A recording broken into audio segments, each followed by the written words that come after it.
오늘 본문은 우리가 잘 알고 있는 다윗과 골리앗 이야기입니다. 어린아이들도 알고 있고 또 믿지 않는 분들도 많이 알고 있는 그런 이야기입니다. 오늘 이 내용을 너무나 잘 알려진 내용이기 때문에 조금 배후에 있는 배경을 중심으로 살펴보면서 오늘 본문에 접근해 가려고 합니다. 오늘 이 본문 속에 골리앗이라고 하는 이름이 나오는데 골리앗보다 조금 더 주목해 보아야 할 표현이 하나 있습니다. 그것은 블레셋 사람이라고 하는 표현입니다. 사무엘상 17장은 58절에 이르는 긴 절로 되어 있습니다. 전체가 다 다윗과 골리앗과 관련된 내용들로 채워져 있죠. 그런데 그 긴 흐름 속에서 골리앗이라고 하는 이름은 단 2번밖에는 나오지 않습니다. 그 외에는 대부분 블레셋 사람이라고 하는 그런 이름이 계속 나옵니다. 그러므로 오늘 본문을 읽으면서 그 뒤에 숨겨져 있는 블레셋 사람이라고 하는 그 명칭에 대해서, 그 종족에 대해서 먼저 살펴보는 것이 의미가 있을 줄 압니다. 블레셋이라는 이름이 성경에 제일 처음 등장한 곳은 창세기 10장입니다. 노아의 아들 함의 자손으로 블레셋이라는 이름이 등장을 합니다. 그리고 나서 두 번째로 블레셋이라는 이름이 등장하는 것은 창세기 20장과 21장 그리고 26장입니다. 창세기 20장과 21장에서는 아브라함의 이야기가 소개되고 있고 26장에서는 이삭의 이야기가 소개되고 있는데 그곳에서 모두 블레셋이라는 이름이 등장합니다. 하나님께서 이스라엘 백성의 시조로서 아브라함을 이제 부르시고 가나안 땅으로 가게 하셨을 때, 그곳에 도착했을 때 이미 그곳에는 블레셋 사람들이 거주하고 있었던 것 같습니다. 이삭의 경우에도 마찬가지죠. 그랄 지역에 블레셋 사람들이 거주하고 있었습니다. 물론 그때는 하나의 백성을 이룬, 큰 민족을 이룬 형편이 아니었고 가족 공동체 정도의 그런 규모였기 때문에 블레셋 사람들과 잘 소통하면서 지낼 수 있었던 것 같습니다. 자, 그런데 이 블레셋이라는 이름이 이제 하나의 큰 이름이 되고 이스라엘도 하나의 큰 민족적 이름이 되기 시작할 때는 이제 출애굽에 관련돼서부터입니다. 이 출애굽이 시작되었을 때 하나님께서는 이스라엘 백성들을 이끌어내신 다음에 가나안 땅으로 빨리 갈 수 있는 방법은 블레셋 사람의 길로 이렇게 이끌어서 가는 것이었는데 하나님께서는 그 길을 택하지 않았습니다. 그 이유는 그가 그리로 가다가 이스라엘 백성을 그리로 끌고 가다가 블레셋 사람들과 전쟁을 하게 되면 이스라엘 백성들이 다시 애굽으로 돌아갈까 봐 하는 그런 걱정으로 하나님께서 그 길로 인도하지 않으셨다라고 출애굽기 13장은 우리들에게 전해주고 있습니다. 그리고 본격적으로 이제 블레셋이라는 이름이 등장하는 것은 가나안 정복 때부터입니다. 가나안을 정복하는 이야기 속에 블레셋이 등장하는데요. 이스라엘 백성들이 이제 가나안 땅을 점령했을 때 모든 땅들을 다 점령하고 모든 백성들을 다 몰아낸 것이 아니었습니다. 일부는 몰아냈지만 또 일부는 몰아내지 못한 상태로 가나안 정복이 이제 마무리되죠. 그리고 계속해서 끊임없이 이제 남은 백성들을 몰아내는 그런 일들이 계속 이어지게 됩니다. 가나안 정복을 한 후에 이제 정복하지 못한 땅에 대한 그런 그 리스트들이 나오는데, 그 목록이 나오는데 그 목록 속에 블레셋 사람들이라고 하는 목록이 나타납니다. 자, 그러니까 이스라엘 백성들이 가나안에 들어간 후에는 그 다음에는 블레셋의 사람들, 다시 말하면 그곳에 이미 정착하고 있었던 블레셋 사람들과 마찰이 일어날 수밖에는 없었을 것입니다. 그 마찰에 대해서 자세한 내용들이 나오는 것이 사사기 그리고 사무엘상, 사무엘하입니다. 이 사사기에 보면 아주 초기 단계에서 이스라엘 민족과 그리고 블레셋 민족이 서로 싸움을 하게 되는 내용이 나오는데 3대 사사인 삼갈의 이야기 속에 블레셋과의 전투가 이제 소개됩니다. 소를 모는 막대기로 블레셋 사람 600명을 쳐서 죽였다라고 하는 내용이 이제 쓰여 있죠. 삼갈의 이야기입니다. 그리고 이어서 또 다른 사사가 등장하는데 그 사사는 삼손이라고 하는 사사죠. 여러분 잘 아시는 분입니다. 이 삼손이 살던 그때에는 블레셋 사람들이 이스라엘을 거의 점령하다시피 그렇게 살고 있었습니다. 약 40년 동안 이스라엘은 블레셋 사람들의 아래서 그렇게 생활을 했던 것으로 보여집니다. 그때 활동했던 사람이 바로 삼손입니다. 이 삼손은 때로는 블레셋 사람들을 이기기도 하고 또 정벌 하기도 했지만 끊임없는 그런 전투와 또 계속되는 싸움이 이어지다가 결국은 자기 자신의 어떤 그 유혹에 이기지 못하는 어떤 실패로 인해서 결국은 블레셋 사람들에게 잡혀서 결국은 노예 생활을 하다가 이제 마지막으로 삼손은 다곤 신전에 모여 있었던 많은 사람들을 함께 몰살시키면서 자기 자신도 죽게 되는 그런 그런 이야기가 전해지죠. 그때 죽은 사람의 숫자가 3,000명에 달합니다.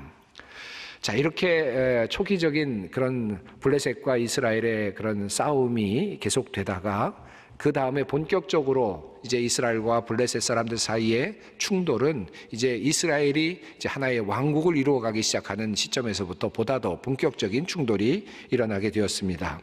사울 왕 그리고 다윗 왕 시절에 블레셋 사람들과의 싸움이 계속되는데 약 12번에 걸쳐서 큰 전투들이 있었음을 성경이 우리에게 알려줍니다. 그 중에서 블레셋 사람들이 승리한 전투는 2번이고 그리고 이스라엘 백성들이 승리한 전투는 10번에 해당됩니다. 사무엘 상해만 해도 8번의 그 블레셋과의 전투가 소개되고 있습니다. 첫 번째 전투는 언약궤를 빼앗기는 이스라엘의 패배의 전투이고 그리고 이어지는 전투는 미스바에 모여서 기도하고 그리고 이제 승리를 얻게 되는 7장에서의 미스바에서의 전투입니다. 그리고 13장과 14장에서는 요나단을 중심으로 진행된 전투가 승리로 그렇게 결말을 맺게 됩니다. 그리고 이어지는 전투가 17장에 있는 바로 오늘 본문인 엘라에서의 전투입니다. 이 전투는 소년 다윗과 골리앗의 전투로 잘 알려진 그런 전투였습니다. 자, 이런 배경을 중심으로 이런 질문을 던져봅니다. 자, 그러면 이 시점에서 이런 질문이 생겨날 수 있습니다. 왜 하나님께서는 가나안 땅에 살고 있었던 원주민 블레셋을 완전히 몰아내지 못하도록 하셨을까 하는 질문입니다. 하나님께서 가나안 땅을 정복하도록 하셨을 때 얼마든지 모든 민족을 다 내어쫓도록 하시고 깨끗게 하시고 그렇게 한 다음에 하나님께서 이스라엘 백성들에게 가나안 땅을 주실 수도 있었을 것입니다. 그러나 하나님께서는 그렇게 하지 아니하셨고 블레셋 사람들과 또 몇몇 가나안 민족들이 남겨진 상태에서 이스라엘 민족이 가나안에 정착하도록 하셨습니다. 그 이유가 무엇일까요? 그 이유는 쉽게 성경에서 발견할 수 있습니다. 사사기 3장에 나오는 말씀이 그렇습니다. 가나안 전쟁을 전혀 겪어본 일이 없는 모든 이스라엘 백성을 시험하시려고 주님께서 그 땅에 남겨두신 민족들이 있다. 전에 전쟁을 겪어본 일이 없는 이스라엘 자손의 세대들에게 전쟁이 무엇인지 가르쳐 알게 하여 주려고 그들을 남겨두신 것이다. 그들은 바로 블레셋의 5 통치자와 가나안 사람 모두와 시돈 사람과 히위 사람이다. 여러분, 이 말씀 속에서 하나님께서 이스라엘 백성들이 정착하게 되는 가나안 땅에 왜 블레셋 사람들과 다른 민족 사람들을 남겨두셨는지 그 이유를 알 수 있지 않겠습니까? 하나님께서 말씀하시는 그 내용에 따르면 이스라엘 백성들을 시험하시기 위해서 그리고 전쟁을 알지 못하는 사람들이 전쟁을 하는 법을 배울 수 있게 하기 위해서 하나님께서 그들을 남겨두셨다라고 하는 말씀입니다. 여기서 전쟁을 하는 법이라는 뜻은 하나님과 함께 전쟁을 하는 법을 배우게 하기 위해서라는 뜻으로 풀을 수 있겠습니다. 자, 그런데 한 가지 더 생각할 것이 있는데요. 그것은 블레셋 사람들에게는 이스라엘 사람들이 갖지 못한 훨씬 더 발달된 문명이 있었다라고 하는 사실입니다. 사무엘상 13장을 보면 19절부터 22절까지 이런 내용이 있습니다. 당시 이스라엘 땅에는 대장장이가 한 명도 없었다. 히브리 사람이 칼이나 창을 만드는 것을 블레셋 사람들이 허용하지 않았기 때문이다. 이스라엘 사람들은 보습이나 곡괭이나 도끼나 낫을 벼릴 일이 있으면 블레셋 사람에게로 가야만 하였다. 그래서 전쟁이 일어났을 때에 사울과 요나단을 따라 나선 모든 군인의 손에는 칼이나 창이 없었다. 오직 사울과 그의 아들 요나단의 손에만 그런 무기가 있었다. 한번 생각해 보십시다. 하나님께서는 이스라엘이 가나안 땅으로 들어갈 때 블레셋 사람들을 남겨두셨습니다. 그들과 함께 살도록 하셨습니다. 그런데 그것뿐만이 아니라 블레셋 사람들에게는 더 좋은 무기를 가질 수 있도록 하셨고 이스라엘 사람들에게는 무기를 갖지 못하게 하셨습니다. 그러니까 완전히 기울어진 운동장과 같은 처지였습니다. 이스라엘 사람들은 자신들만의 힘으로는 도저히 블레셋 사람들을 이길 수 없는 그런 상황이었습니다. 그렇게 하나님께서는 만들어 놓으신 것이죠. 그렇게 하신 이유가 무엇이라고 그랬습니까? 이스라엘 백성들을 시험하시기 위해서, 그리고 한 걸음 더 나아가 전쟁을 알지 못하는 세대의 사람들에게 하나님과 함께 전쟁하는 법을 가르쳐 주시기 위해서라고 그렇게 성경은 증언하고 있습니다. 이 이야기가 오늘 우리들의 삶에도 많은 함의가 있다고 생각합니다. 우리들의 삶도 비슷하지 않습니까? 여러분, 이스라엘 민족만 그렇습니까? 우리가 예수 그리스도를 믿으면 그러면 모든 게 좀 깨끗하면 좋겠는데 모든 것이 마치 가나안 땅에 들어가는 것처럼 세례받고 예배당에 나와서 교회 등록하면 모든 게 좀 깔끔해지면 좋겠는데, 그래서 블레셋과 같은 그런 모든 존재들이 사라지고 완전한 곳에서 아주 기분 좋게 그렇게 신앙생활을 하면 참 좋겠는데 그냥 그대로 남아있는 것들이 참 많이 있다는 말씀이죠. 블레셋과 같은 그런 것들이 꽤 많이 있습니다. 우리는 하나님의 백성이 되지만 그럼에도 불구하고 세상에서 만날 수 있는 모든 비극들을 그대로 경험할 수밖에 없고 슬픔과 질병과 죽음을 경험할 수밖에 없습니다. 그것으로부터 벗어나지 못하죠. 하나님께서는 안타깝게도 그것으로부터 벗어나도록 우리를 계획하지 않으셨습니다. 늘 우리 앞에는 싸워야 할 존재가 있고 분투하고 그리고 넘어서야 할 그런 주제들이 항상 놓여 있습니다. 우리의 힘으로는 도저히 어쩔 수 없는, 어떻게 볼 수 없는 그런 힘겨운 과제들이 항상 우리 앞에 놓여 있습니다. 하나님께서 왜 우리를 그렇게 대우하시는가? 때로는 원망이 될 때도 있습니다. 그래서 하나님께 항의하고 싶을 때도 참 많죠. 그러나 그것은 하나님께서 능력이 없으셔서가 아닙니다. 하나님께서 게으름을 피셔서도 아니고 하나님께서 방임하셨기 때문도 아닙니다. 하나님의 능력 없음도 아니었습니다. 이것은 분명한 하나님의 의도된 그러한 일입니다. 그 의도는 결과적으로 우리를 온전하게 하려는 데 목적이 있다라고 하는 사실입니다. 자, 오늘의 이야기로 다시 돌아가 봅니다. 늘 그랬듯이 지금 이스라엘 백성들은 블레셋 사람들과 전쟁 중입니다. 블레셋의 군대는 지금 한 곳에 진을 쳤고 사울과 이스라엘 군인들은 엘라 평지에 진을 쳤습니다. 서로 맞서서 싸울 지금 태세입니다. 그런데 한쪽에서는 지금 군 장비를 가지고 있습니다. 칼을 들고 있고 방패를 들고 있고 그리고 갑옷을 입고 있습니다. 그런데 한쪽에서는 칼과 무기가 없습니다. 사울과 요나단에게만 칼과 방패가 있을 뿐 다른 사람들은 그저 곡괭이와 그저 그런 것들로만 그렇게 들려 있을 뿐입니다. 상대가 될 수 없겠죠. 어떻게 그렇게 싸울 수 있겠습니까? 그러나 지금 서로를 바라보면서 그렇게 지금 서로 견제하고 있는 중이죠. 자, 그런데 설사가상입니다. 그곳에 한 장군 같은 사람이 나타나는데 그 키가 무려 6규빗 한 뼘이라고 합니다. 한 규빗이 한 50cm쯤 되니까 대략 한 3m 정도의 그 거인이죠. 그런 정도의 거인이 나타난 겁니다. 그의 이름이 골리앗이죠. 그 사람은 지금 4절에 따르면 그의 키가 나타나고 있고 4절 이후에 보면 그가 입었던 옷의 무게가 나타나는데 온갖 모든 것들을 다 치장하고 있습니다. 동으로 되어 있는 방패, 동으로 되어 있는 갑옷, 그리고 창, 단검, 단창, 이 모든 것들을 다 가지고 있는 겁니다. 그렇게 모든 것들을 준비하고 서 있습니다. 그리고 그는 앞으로 나와서 그 정말 보잘것없어 보이는 이스라엘 사람들, 무기라고는 제대로 들고 있지 않은 사람들을 향해서 큰 소리로 이렇게 이야기를 합니다. 너희는 한 사람을 택하여 내게로 내려보내라.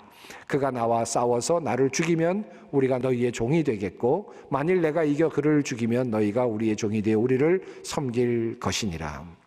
이 말을 듣고 이스라엘 백성들이 얼마나 놀랐겠습니까? 그 반응을 이렇게 적고 있습니다. 사울과 온 이스라엘은 그 블레셋 사람이 하는 말을 듣고 몹시 놀라서 떨기만 하였다. 부들부들 떨었겠죠. 얼마나 힘이 들었겠습니까? 그런데 한 가지 더 재미있는 사실이 있습니다. 사무엘상 17장 16절에 따르면 블레셋 사람 골리앗이 아침 저녁으로 이렇게 나와서 협박을 하고 호통을 쳤는데 그 날의 기간이 40일에 도달하였다라고 하는 사실입니다. 40일 동안 지금 이 골리앗의 그 협박과 호통 소리를 듣고 있는 이스라엘 민족입니다. 뒤로 물러날 수도 없고 앞으로 나갈 수도 없습니다. 그들이 쳐들어오면 그냥 당하는 것인데 쳐들어오지는 않고 끊임없이 앞에 서서 계속해서 큰 소리를 내고 있는 겁니다. 얼마나 두렵겠습니까? 이 40이라는 숫자는 하나의 실제적인 숫자이기도 하지만 한편으로는 상징적인 의미도 있죠. 예수님께서 40일 동안 금식하셨다라고 했을 때 이 40일 동안 금식하셨다는 의미는 예수님께서 완전한 금식 안으로 들어가셨다라고 하는 뜻입니다. 그러니까 40은 완전수지요. 이스라엘 백성들이 40년 동안 광야에 있었다라는 말은 실제로 40년 동안 있었다는 말과 더불어서 완전한 경험, 광야에서의 완전한 경험을 했다라는 뜻으로 상징적으로 풀 수도 있습니다. 자, 그러니까 이스라엘 백성들이 지금 아무런 준비도 없는 상태에서 그 거인인 골리앗 앞에서 고문과 같은 그런 호통을 듣고 있었던 시간이 40일이었다. 얼마나 괴로웠겠습니까? 완전한 두려움 속에 빠져 있는, 그리고 어떤 것도 할 수 없는 상황 속에 빠져 있는 이스라엘 민족의 모습을 보여주고 있습니다. 여러분, 이 블레셋 사람 골리앗, 이 골리앗은 오늘 우리들에게는 어떤 존재이겠습니까? 40일 동안 매일같이 나와서 아침 저녁으로 나와서 호통을 치고 겁을 주고 우리를 두렵게 하는 어떤 존재. 그럼에도 불구하고 더 다가오지도 아니하고 그러면서도 우리가 쳐들어갈 수도 없고 어떻게 해볼 도리가 없는, 그저 두려워서 계속 떨고만 있는, 어떻게 하면 되나, 어떻게 이 문제를 해결하나 라고 생각하지만 해결할 도리도 없고 그리고 또 어떤 방법도 없는 그런 존재, 그런 존재로서의 골리앗은 우리들에게 어떤 것이겠습니까? 우리가 도저히 넘어설 수 없는 어떤 질병일 수도 있겠지요. 또 우리를 억누르고 있는, 그래서 도저히 이곳에서 더 빠져나올 수 없을 것 같은 어떤 그 절망 그 자체일 수도 있을 것입니다. 가난일 수도 있겠지요. 그리고 우리가 경험하는 어떤 폭력일 수도 있을 것입니다. 이 골리앗은 우리가 경험하는 또 다른 나약함이나 게으름일 수도 있습니다. 남녀 차별이거나 사회적인 차별이거나 학력의 차별일 수도 있습니다. 그리고 이 골리앗은 이제 나는 나이가 들어서 아무것도 할 수 없어 라고 생각하는 그러한 무기력증일 수도 있을 것입니다. 각자에게 있는 골리앗이 누구입니까? 하나님과 함께 전투를 한다는 것, 하나님과 함께 전쟁하는 법을 배운다는 것은 어떤 의미겠습니까? 사무엘상 앞부분을 보면, 4장 앞부분을 보면 이스라엘 백성들이 첫 번째 블레셋과의 전투에서 패하는 장면이 나오죠. 4천여 명이 희생되는 큰 타격을 입습니다. 그러자 이스라엘 백성들이 함께 모여서 왜 우리가 패하게 되었는지를 고민합니다. 그리고 답을 얻죠. 우리가 하나님과 함께 싸움을 하지 않았구나 라는 것을 알게 됩니다. 그래서 그들은 이제 하나님과 함께 싸우겠다고 하나님과 함께 싸우는 방법을 모색합니다. 그 방법의 결과가 무엇이었습니까? 법궤를 앞세우고 나아가는 것이었습니다. 법궤를 앞세우고 나아가면 하나님과 함께하는 전쟁이 될 것이다 라고 생각하고 앞으로 전진했는데 그러면 그것은 소용이 없었습니다. 법궤마저 빼앗기게 되었고 도리어 3만 명이 죽는 처참한 결과를 얻게 되었습니다. 하나님과 함께하는 전쟁은 언약궤와 함께하는 전쟁이 아닙니다. 하나님과 함께하는 전쟁은 십자가를 들고 행진하는 전쟁이 아닙니다. 하나님과 함께하는 전쟁은 그런 어떤 것을 들고 가는 그런 전쟁이 아니었습니다.